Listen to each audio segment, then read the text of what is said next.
High, good afternoon. তোমাদের প্রিয় ছাত্রছাত্রীরা, তোমাদের একটা বিষয় জানাতে চাইছি যে আমি কয়েন্স নিয়ে তোমাদের যে ভিডিওটা আপলোড করেছি সেটাতে টেকনিক্যাল ফল্টের জন্য উম ওই যে আমার যে প্রেজেন্টেশন সেটা শো করছে না।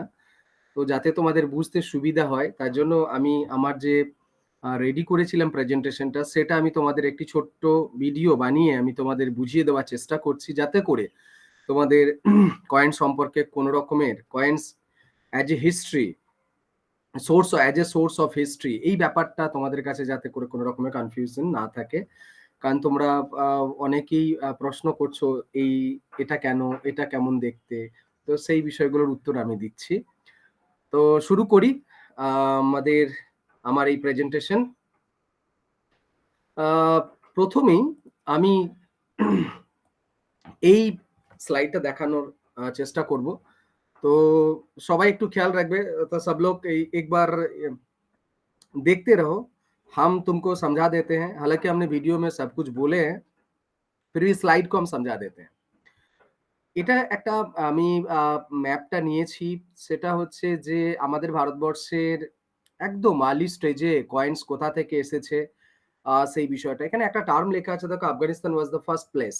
এই কয়েনস এর যে সাউথ ইস্ট এশিয়া মানে আমাদের যে এশিয়া মহাদেশের যে ১ম নাকি কয়েনের আম আ যে রেফারেন্স সেটা আফগানিস্তানের প্রাপ্ত এরকমটা মনে করা হচ্ছে।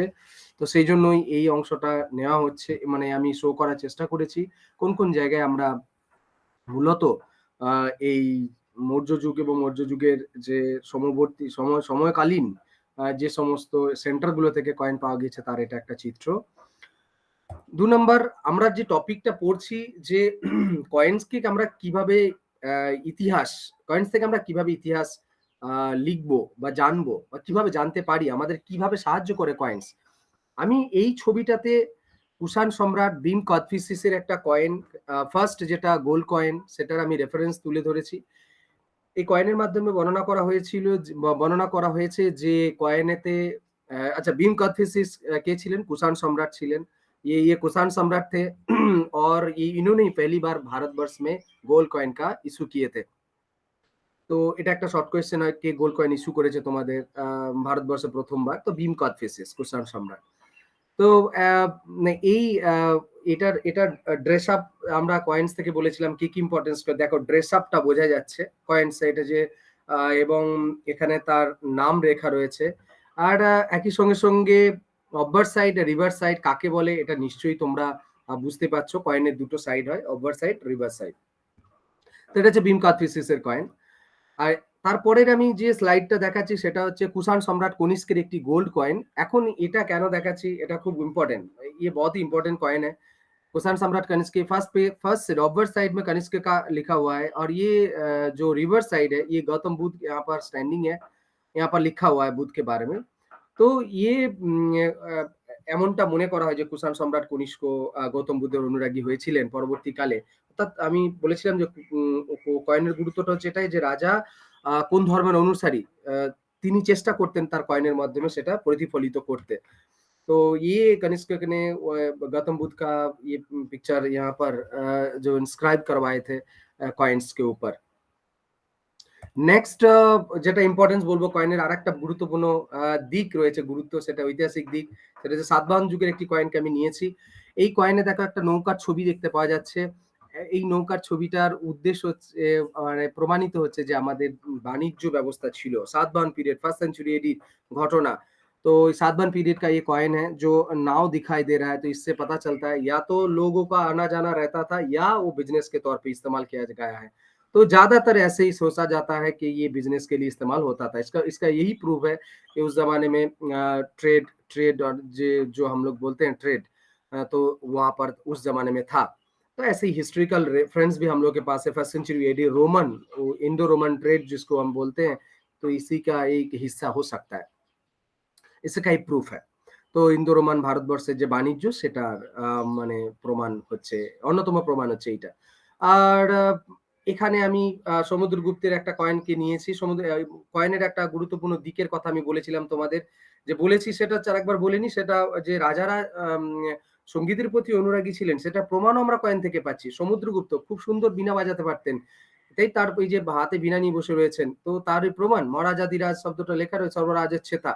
তো এই এখানে আ তার বড় প্রমাণ। আমরা যদি হঠাৎ করে লিখে বলে দিই সমুদ্রগুপ্ত আ সঙ্গীতের প্রতি আকর্ষণ ছিল। তার প্রমাণ দেখান। তার প্রমাণ হচ্ছে এইটা, এই কয়েন। একদম কয়েন তিনি সমুদ্রগুপ্ত সময়কালের কয়েন, গোল্ড কয়েন আমরা পেয়েছি। যার রেফারেন্স হচ্ছে এটা। तो मतलब ये अगर समुद्रगुप्त भी गाना बजाना पसंद करते थे, मतलब संगीत के प्रति उनका रुचि था, यही ये कॉइन उसका प्रूफ है। मतलब इससे हम लोगों को पता चलता है कि हिस्ट्री में ये देखो यही कॉइन हिस्ट्री में क्या होता है कि प्रूफ माँगता है, तो यही वाला सबसे बड़ा प्रूफ है। ইতিহাসের আরেকটা নেক্সট স্লাইড যেটা আমি বলেছি সেটা হচ্ছে যে আচ্ছা তোমাদের এই কয়েনটার সঙ্গে আমি তোমাদের অলংকারের কথাটা একটু দেখিয়ে নিই। এটা ভালো বোঝা যাচ্ছে। দেখো কানে মানে রিং টাইপের পড়ে রয়েছে। আর আমরা নেক্সট স্লাইডে আরো ভালো করে বুঝতে পারবো। এটা দেখো অশ্বমেধ যজ্ঞের কথা বলা হচ্ছে। এই অশ্বমেধ যজ্ঞ আমি তোমাদের বলছিলাম যে একটা রাজা মানে বলেছিলাম ওই ভিডিওতে যে অশ্বমেধ যজ্ঞ সম্পর্কে ইনফরমেশন কিন্তু আমরা বিভিন্ন সাহিত্যিক উপাদান ইনস্ক্রিপশনে পেয়েছি। কিন্তু সেটার যে আক্ষরিক প্রমাণ, প্রুফ এইটা হচ্ছে সেই সমুদ্রগুপ্তের কয়েন। অশ্বমেধ যজ্ঞটা বলেছিলাম যে রাজা একটা ঘোড়া ছেড়ে দিতেন। সেই ঘোড়াটা রাজ্য জয় অর্থাৎ যে রাজার এরিয়া দিয়ে যেত সে যদি নির্দ্বিধায় মানে নির্বাধায় যদি সে সেই রাজার কাছে ফেরত আসতো তাহলে সেই ঘোড়াটিকে নিয়ে একটা অনুষ্ঠান হতো যাকে বলা হচ্ছে অশ্বমেধ যজ্ঞ। সেই যজ্ঞ অনুষ্ঠান আয়োজন করা হতো বা বিভিন্ন অতিথিদের নিমন্ত্রণ করা হতো এবং সেখানে এই ঘোড়াটিকে আত্মাহুতি মানে ওই আগুনে আত্মাহুতি দিতে বলা হতো মানে দেওয়া হতো আরকি। তো এটা হচ্ছে অশ্বমেধ যজ্ঞ। এটা তার প্রমাণ এই কয়েন সমুদ্রগুপ্তের। ভারতবর্ষের অন্যান্য অনেক রাজাদেরও অশ্বমেধ যজ্ঞ সম্পন্ন করেছিলেন কিন্তু আমি বলছি সমুদ্রগুপ্ত ছিলেন তাদের মধ্যে অন্যতম। নেক্সট স্লাইড যদি দেখি এটা হচ্ছে চন্দ্রগুপ্ত মৌর্য দ্বিতীয় চন্দ্রগুপ্তের আর একটা কয়েন্স। এখানে দেখো দ্বিতীয় চন্দ্রগুপ্ত এটা সোনার কয়েন। ঘোড়ার পিঠে চেপে রয়েছেন। এটা তার একটা তার পারদর্শিতার প্রমাণ দেখাচ্ছে। এখানে রয়েছে কুমারগুপ্তের একটি কয়েন। আমি বলছিলাম যে যেমনভাবে কুষাণ সম্রাট কনিষ্কের কয়েনটা আমরা দেখেছি, वहाँ पर दिखाए थे कि कनिष्क बुद्ध धर्म के प्रति उनका इच्छा थे और उन्होंने बुद्ध धर्म ऐसे बोला जाता है कि अपनाए भी थे। तो ये राजा का कॉइन्स के माध्यम से हम लोगों को रेफरेंस मिलता है कि राजा कौन से धर्म से होते थे। तो ये पता चलता है कुमारगुप्ता ये देखो कार्तिकेय का मयूर होता है, वाहन जो है कार्तिकेय का जो गॉड कार्तिकेय है उनका वाहन जो है वो मयूर होता है। তো ময়ূর হওয়ার কারণে দেখো ময়ূরের পিঠে কার্তিক চেপে রয়েছেন এমনটা কিন্তু অনুমান করা হচ্ছে যার ফলে এটি কুমারগুপ্তের কয়েনের দ্বারা আমরা প্রমাণ করতে পারছি। এগেন এটা কুমারগুপ্তের আরেকটা কয়েন। তিনি শিকারে পারদর্শী ছিলেন।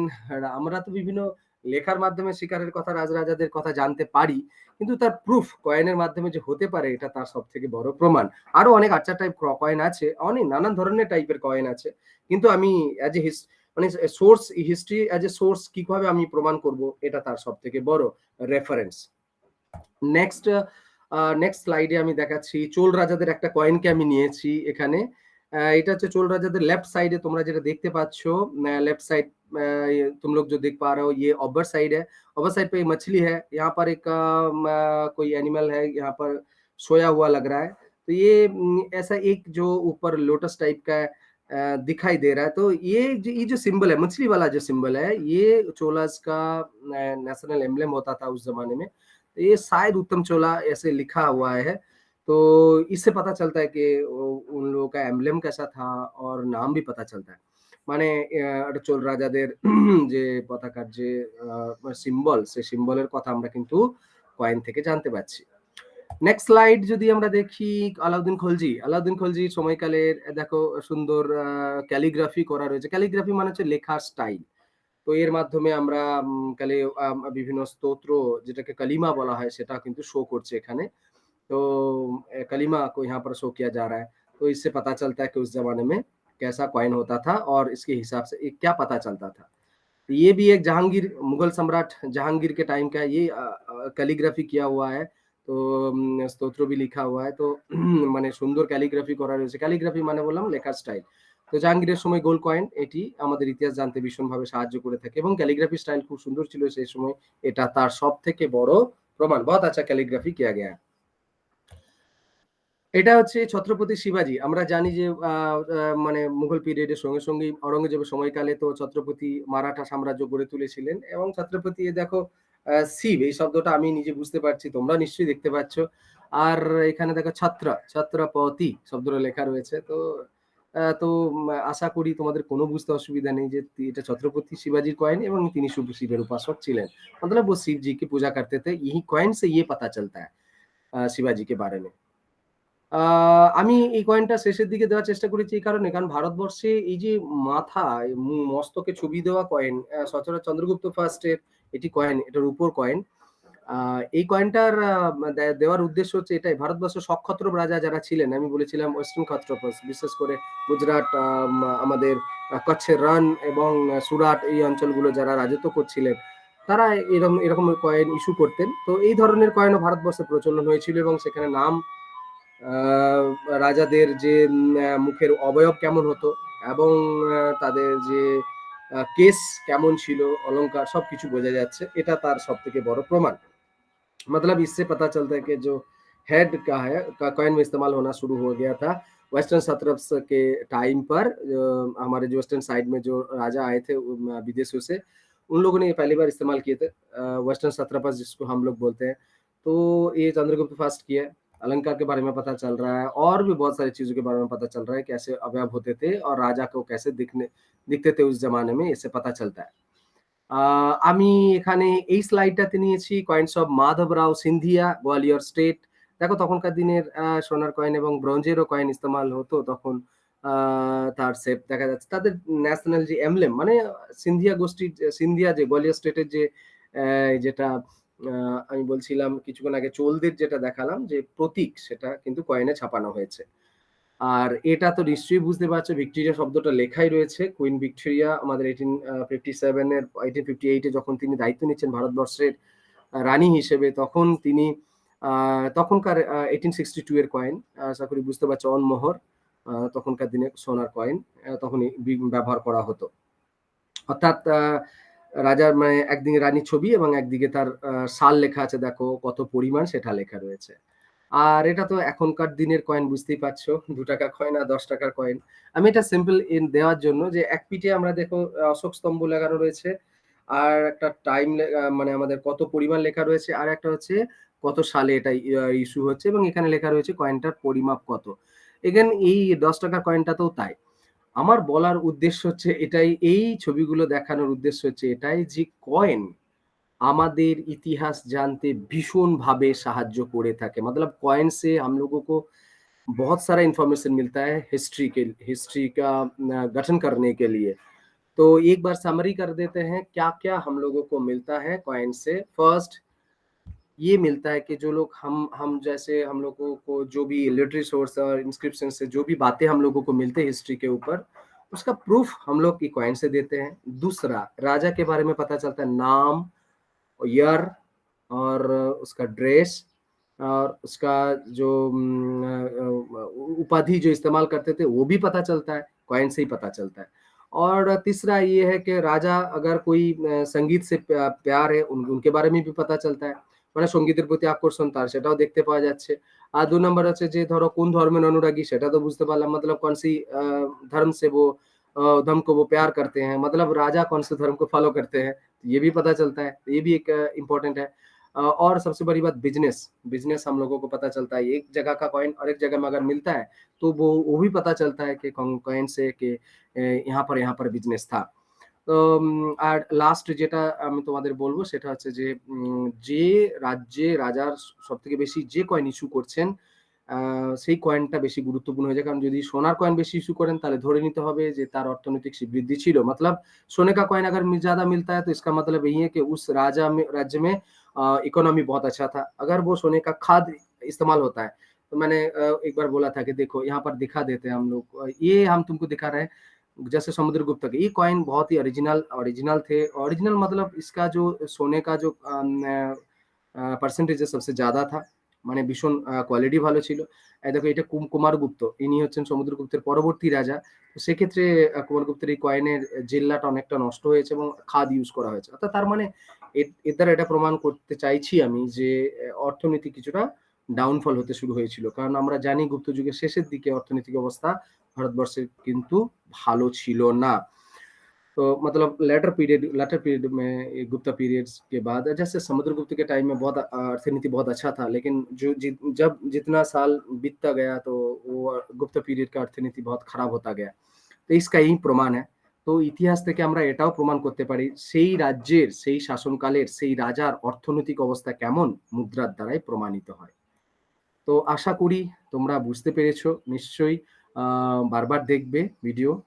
তো আশা করি অনেকটা তোমাদের সাহায্য করবে এবং মেন উদ্দেশ্য হচ্ছে প্রাচীন ভারত সম্পর্কে আকর্ষিত করা তোমাদের এবং আমাদের इतिहासকে তোমাদের জানানো। मतलब हम लोग हमारा यही उद्देश्य है तुम लोगों को हिस्ट्री के बारे में जितनी अच्छा-अच्छा जानकारी तुम लोगों को दिया जाए और हिस्ट्री के बारे में तुम लोग इंटरेस्ट लेते रहो क्योंकि हर एग्ज़ाम में हिस्ट्री का क्वेश्चन आता है। जॉब रिलेटेड हो, हर हर जॉब रिलेटेड एग्ज़ाम इंडिया में हिस्ट्री का क्वेश्चन आता है। तो इसीलिए ध्यान से पढ़ो और स्वस्थ रहो। Thank you. সবাইকে অসংখ্য ধন্যবাদ।